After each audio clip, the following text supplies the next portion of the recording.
you think that because you're a woman, I won't do anything to you? Don't touch my mom!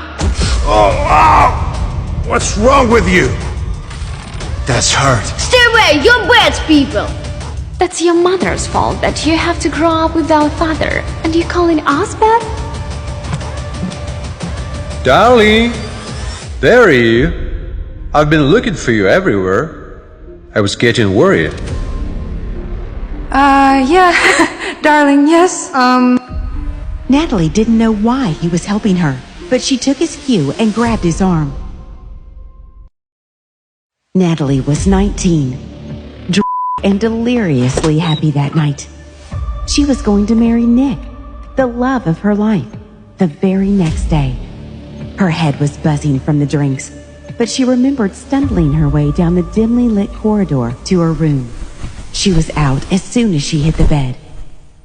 It was much later when Natalie felt the bed sink under Nick's weight. His heavy hand pulled her close. Natalie wanted her wedding night to be her first time, but things were spiraling out of control, fast. She let her desires take control. When she woke up in the morning, she couldn't help but smile. Even though she had a splitting headache, she felt deliciously sore and alive. She heard Nick taking a shower in the bathroom and had half a mind to join him when she heard a knock on the door.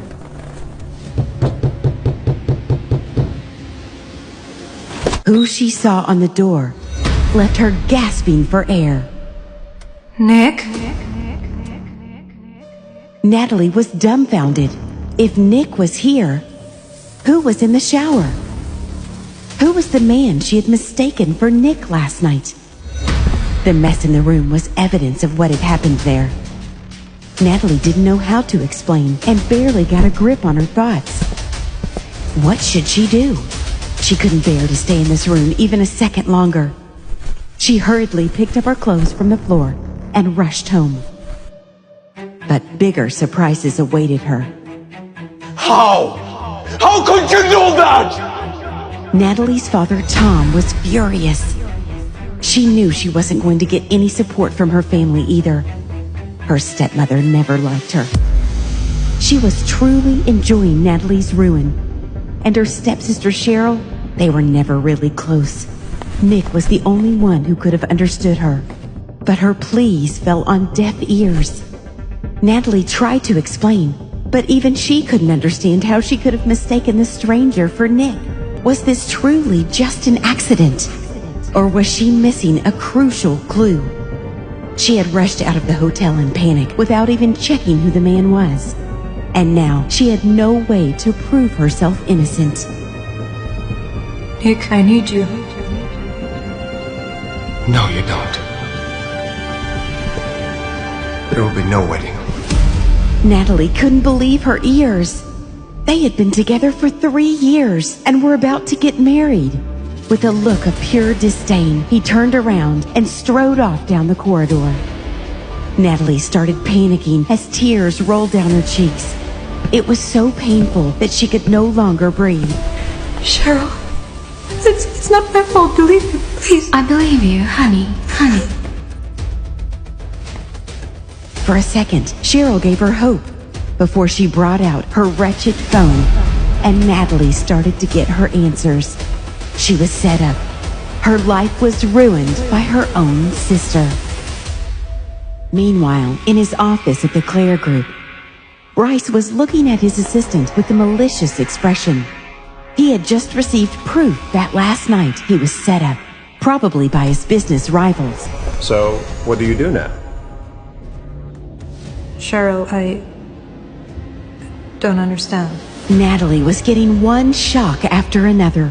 How did Cheryl get this video? Why was she doing this to her? How did you? At the party last night, Cheryl had secretly spiked Natalie's drink. She pretended to help Natalie to her room, but actually took her to someone else's room, telling her that Nick was waiting for her with a surprise. So later, under the influence, Natalie didn't suspect a thing and believed the man in the room was Nick. But why? Because I want to marry Nick. Natalie's world had fallen apart. Her stepsister was in love with her fiancé, and she was ready to go to any lengths to have him. Natalie was so angry that she couldn't utter a single word. Her whole body was trembling with fury. Her father rushed out angrily.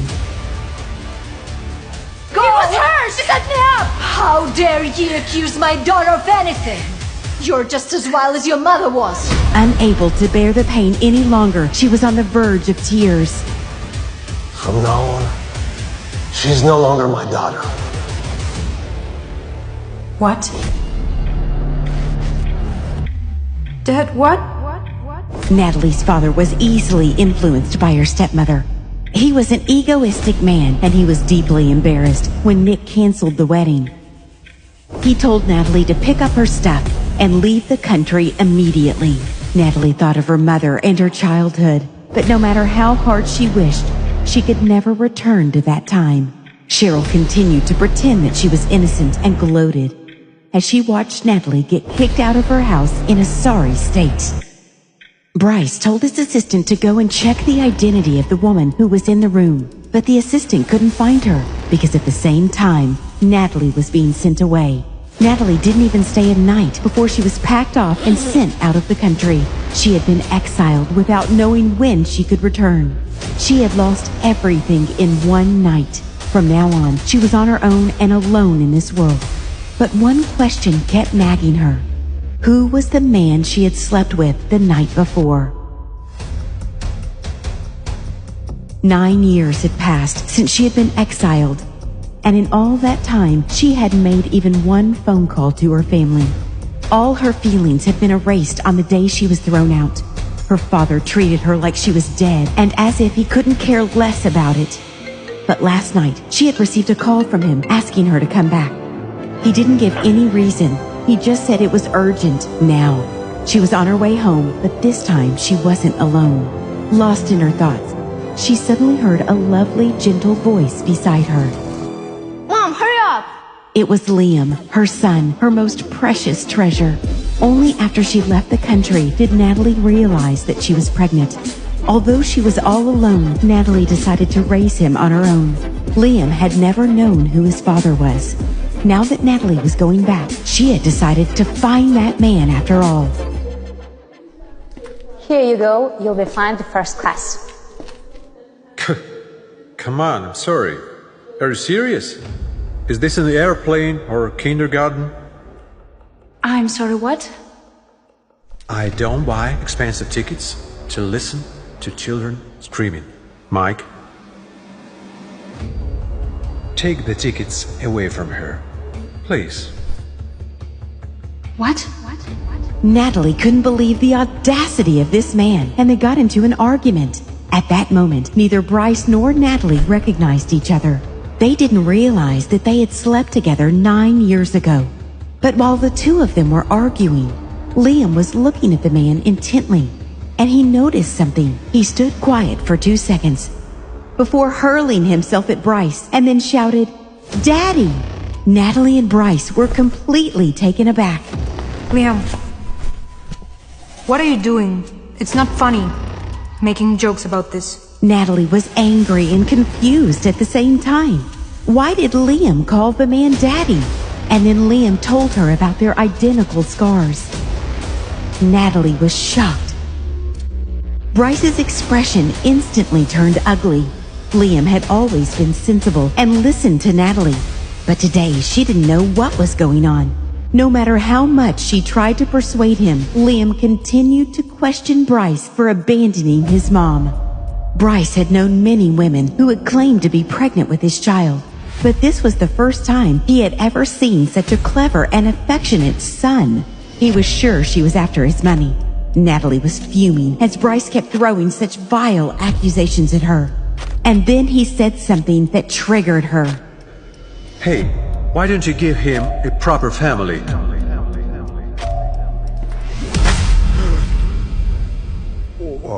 Don't you dare tell me and my son how to live our lives.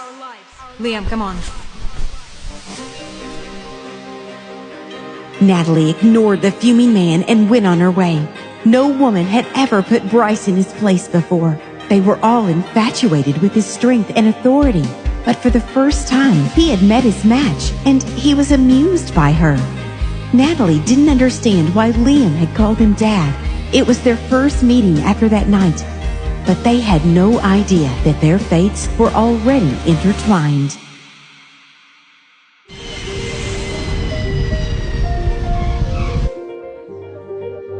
But a few hours later, none of this mattered.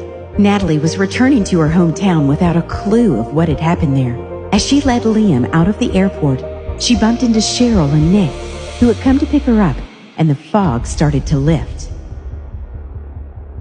Hey, Natalie.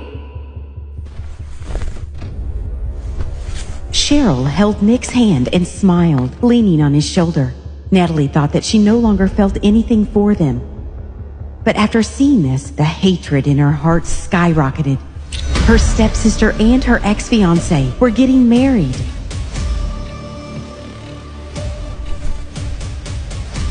Mister, you forgot your wallet. Did it fell out? Or maybe you pulled it out? Before Nick and Cheryl could humiliate them further, Natalie jumped in to say that Liam was her son. Their shock was evident. Cheryl had countless questions in her mind. She hadn't even heard that Natalie was married. So where had he come from? Wait. Don't tell me you gave birth after you cheated on Nick. The moment she finished speaking, Nick, who had been standing beside his fiancé without saying anything, called Liam illegitimate. Natalie almost couldn't believe that this man standing in front of her, calling her son illegitimate, was the same person she had loved back then. After 9 years, she had discovered that their relationship was only worth this much. The slap was loud and clear. If you say that again, you'll get a second one. It goes for you too. Fraud. Cheryl's face turned red on being called a fraud. How dare you? Do you think that because you're a woman, I won't do anything to you? Don't touch my mom! Nick was already furious, but now his rage increased. Liam tried to push Nick away, but he was too small. But Bryce had seen what was happening, and he could not stop himself. Darling, there are you. I've been looking for you everywhere. I was getting worried. Dad! When Liam saw Bryce, he hugged him excitedly. Natalie hadn't expected the man who had been so rude to her to actually help her. When Liam said Daddy, both Nick and Cheryl froze. They had thought Liam was illegitimate, the son of Natalie and that other man. They hadn't expected her to actually find a man abroad, let alone one who looked rich and important. The two of them looked at each other and were suddenly at a loss for words. Natalie didn't know why he was helping her, but she took his cue and grabbed his arm. Nick gritted his teeth as he watched Natalie grab the man's arm and get into his car. It was too much for him to bear. Cheryl stood at his side, her face filled with undisguised jealousy as she looked at the man's car. She was extremely angry. How had Natalie gotten involved with such a man? Bryce stared out of the window with a cold expression. He seemed to be deep in thought until he heard Natalie's words. Thanks for your help. I just don't like what those two were saying, that's all. Liam, who was sitting next to her, once again thanked his daddy for helping them out. Natalie shushed him. She didn't know why he believed this man was his father, nor did she know how to explain Bryce's actions. She explained to Liam that this man had only stepped in to stop those mean people from bullying them. But Liam wasn't backing down. To have a baby with a woman, at least she needs to be attractive. These words stabbed Natalie's sore spot, and her expression hardened. She had been grateful to him for saving her, but now it seemed there was no difference between him and Nick. Stop the car. Stop the car, please. She didn't want to say anything else. Bryce looked at her in confusion. When the car stopped, she got out, removed their luggage, took $100 from her wallet, and threw it on the car seat. It's for the taxi. Thank you for your help. I hope I never see you again. She took Liam's hand, pulled the suitcase, and strode off, not giving Bryce any time to react. He looked at the $100 bill she had thrown at him and squinted his eyes dangerously. When was the last time a woman had spoken to him so bluntly? Usually, women didn't dare to get angry with him, not even when he was being rude to them. He gritted his teeth and gestured to the driver to drive. Natalie didn't go straight to the family home after getting out of Bryce's car. Instead, she took a cab to another place.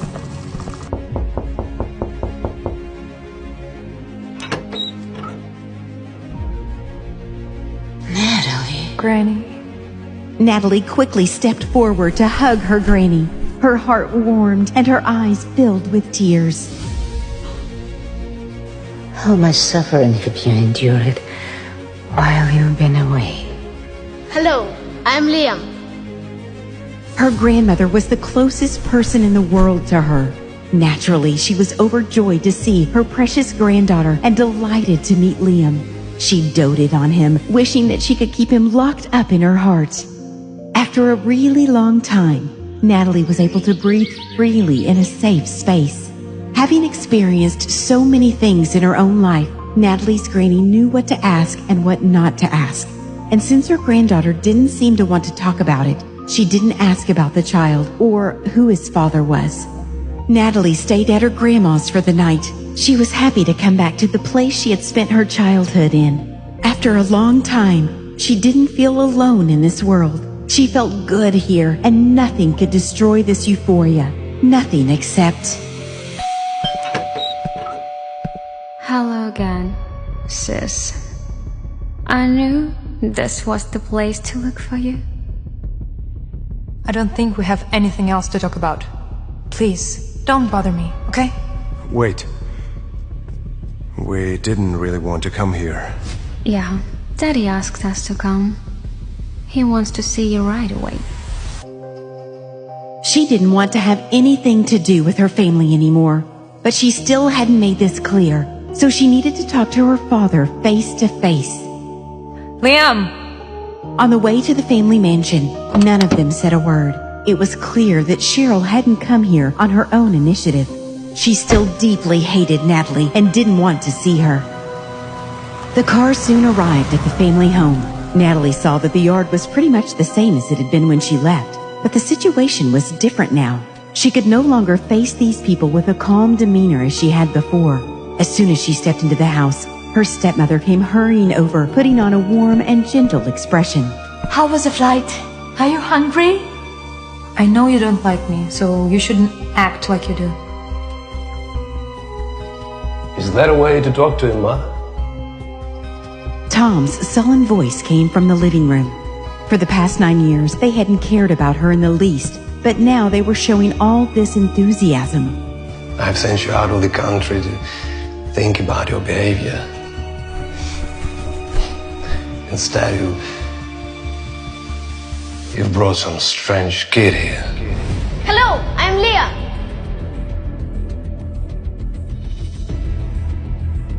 I will never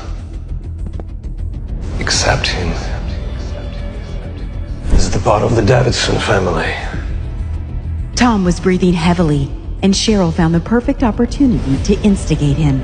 Daddy, don't be so angry. This child, it's not his fault. Besides, he's your grandson. Don't you dare call him that. She purposely emphasized the word grandson because she knew this would make Tom even angrier. No one knew what it had been like for Natalie to be exiled abroad. She had been so poor before Liam was born that she sometimes had no money to eat and nowhere to sleep. She had suffered all sorts of hardships, but no one had called her to ask if she was doing okay. And now they had the audacity to reject her son. Liam is my son, and I don't care if you accept him or not. I only came back here for the engagement party, and I'll be leaving as soon as it's over.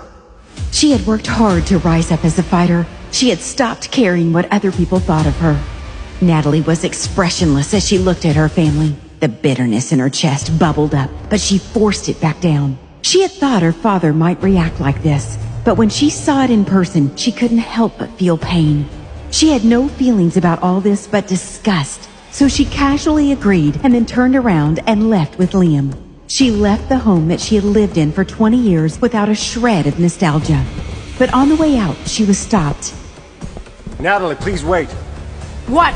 What do you want from me? Did you come here to insult me even more?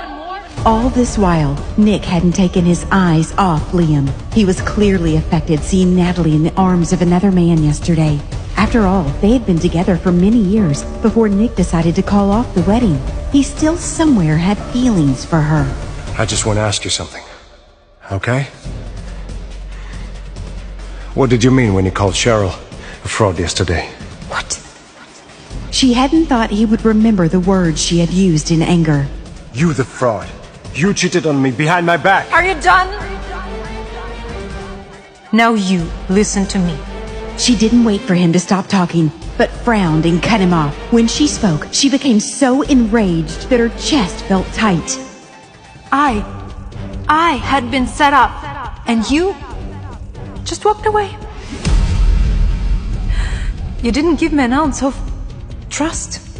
The man she had thought she loved, the one she had been willing to spend the rest of her life with, had chosen to leave when she had needed him the most. So stay with your Cheryl now. You both deserve each other. With that, she turned her back on Nick and prepared to leave. At that moment, Nick realized that there was something strange about what she was saying. He reached out to grab her wrist and asked anxiously, What do you mean? You were set up.